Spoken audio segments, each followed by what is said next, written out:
Good evening, Theophilus, and welcome back to my living room for another edition of short campaign finance. I'm tipping my hand. A short discussion of what is important in resolutional analyses and negative philosophies. Now, I think there's a lot of confusion about what a negative philosophy or resolutional analysis entails. That's why the CCA rules say that a resolutional analysis is not an additional stock issue, because I think a lot of people sort of treated it that way. Most of the time when people put a resolutional analysis in, however, they do not, creating a fifth stock issue, they just reiterate ad nauseum, we should win the round when we win all the four stock issues. Well, that's something that every judge has already heard from judge orientation and from every team that they judge, and you'll probably tell them as you go along why stock issues are important. So that's not what a resolutional analysis is. It's not what a negative philosophy is. Let me define a resolutional analysis. A resolutional analysis is a short, and I mean usually about 3 sentences, discourse on your case in a nutshell and how it is framed within the context of the stock issues. That is what a resolutional analysis is. It is a short summation of your argument. I often reiterate the phrase that the team that the judge understands most will win most. And I think that's really important. You need to be clear and understandable because you're going to be talking a lot of technical jargon. You will be in the weeds of the resolution that you are researching in a way that the judges are not going to be. And I think, therefore, it's really important that you can explain clearly and concisely what it is your case is going to do. And that's what a resolutional analysis forces you to do. The second purpose of a resolutional analysis is to discipline yourself as an affirmative team into taking the time to write a 3-sentence summary of your case, its harms, its plan, and its advantages. To really write it down. Now, I'm going to illustrate a good resolutional analysis. This is from the case that my partner and I used to win at Nationals, or Cedarville, when Cedarville was an all-league tournament. The resolution was basically the federal government should substantially reform its policies towards the financing of federal election campaigns. And this is what we said for our resolutional analysis. When the affirmative team analyzed the resolution, we found that the current limits on the financing of coordinated campaign efforts between political parties and candidates for federal office do little but reduce the efficiency and accountability within our campaign finance system while undermining our democratic process. Because candidates cannot even talk to their political parties about how funds are used, money is often wasted and candidates can't control the message of their campaign, while challengers who rely on party efforts to get their name off can't compete against incumbents. The affirmative team should win today's debate round once we prove that coordinated expenditure limits unnecessarily harm our nation and that their repeal will benefit our campaign finance system. That was our resolution analysis. That wasn't particularly complex. It wasn't particularly long. And I want you to note what I did. Let me sort of diagram what I did. The first sentence, when the affirmative team analyzed the resolution, we didn't say, gee, resolution analysis. We're indicating in a very conversational way where we are so the other team can flow, and so a lay judge knows what we're about to say when we analyze the resolution. We found that the current limits on the financing of coordinated campaign efforts between political parties and candidates for federal office do little but reduce the efficiency and accountability within our campaign finance system while undermining our democratic process. Those are our 3 harms. We just said that right there. Reduce efficiency, reduce accountability, undermine our democratic process, right? We didn't go into detail. The detail will come later, but those are now the taglines for what our harm is. Those are significant things, right? Reducing efficiency and accountability within our campaign finance system. Well, I mean, that sounds pretty bad, right? To an ordinary judge or to a judge that knows what they're doing. Undermining our democratic process. Well, most Americans, and most of your judges will be Americans, care a great deal about our democratic process. Now, the next sentence. Because candidates cannot even talk to their political parties about how funds are used, money is often wasted and candidates cannot control the message of their campaign, while challengers who rely on party efforts to get their name off cannot compete against incumbents. That was inherency. Inherency is the reason within the status quo that the harm exists, right? It starts with a because sentence, right? I'm showing in this resolutional analysis that there is a cause for the three harms that I sort of just generally enumerated in one sentence: reduced efficiency, reduced accountability, undermining our democratic process. That's significance. Inherency, because candidates cannot even talk to their political parties about funds that are being used. Money is often wasted and candidates cannot control the message of their campaign. Well, I've just given meaning to undermining efficiency. Money is wasted. And accountability. Candidates cannot control the message of their campaign. Their message is not accountable to the candidate.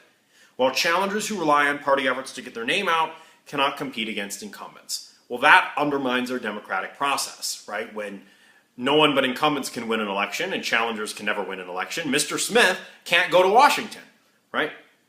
So that's just two sentences, right? The affirmative team, this is the third sentence, should win today's debate round once we prove that coordinated expenditure limits unnecessarily harm our nation and that their repeal will benefit our campaign finance system. I've just basically said we're going to fulfill the stock issues of significance and inherency in our harms, and that we're going to solve those harms and produce significant advantages that are not presently inherent in the status quo. So nothing that I did in that resolutional analysis constitutes a fifth stock issue. Nothing in that resolutional analysis creates an unreasonable criteria. But what that absolutely does is, in a single three-sentence paragraph, explain precisely what it is the affirmative team stands for. And here's the big advantage there. When you are making that argument, you are scoring body blows, right?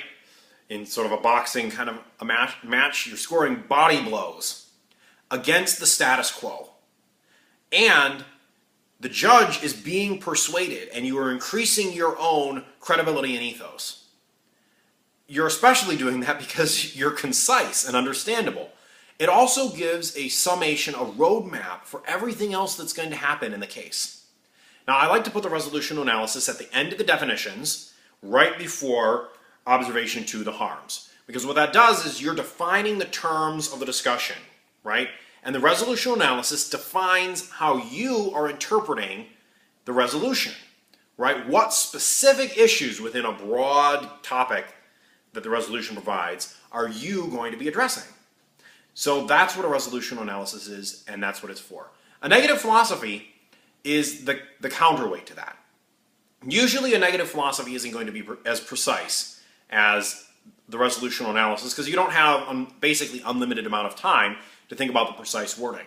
But it should also be about three sentences, and at the very beginning, after you somehow capture the attention, so the attention of the audience, and give a little bit of a roadmap maybe, the negative philosophy, I would say that is the kernel, the basis of the argument that you might make on behalf of the status quo. So if I were to be a 1NC and I would be arguing against this resolutional analysis that I used, I'm particularly fond of this one because it was the one that my partner and I at Nationals, we went 8-0. We won every single round, we won the semi, and then we won the final round using this case. We were affirmative.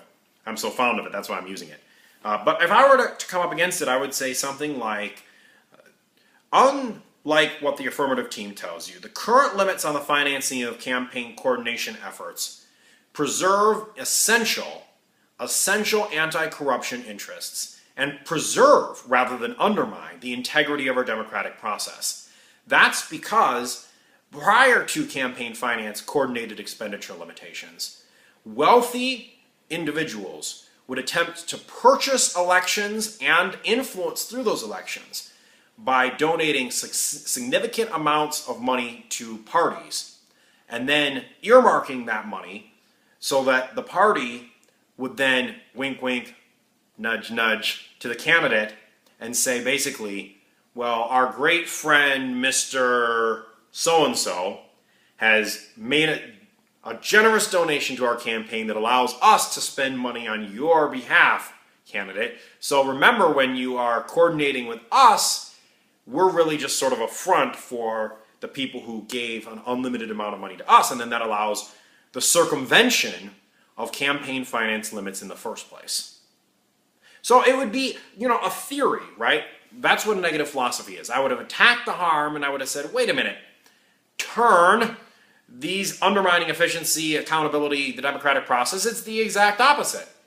We have efficiency because we're efficiently ensuring that individual donors can't purchase elections.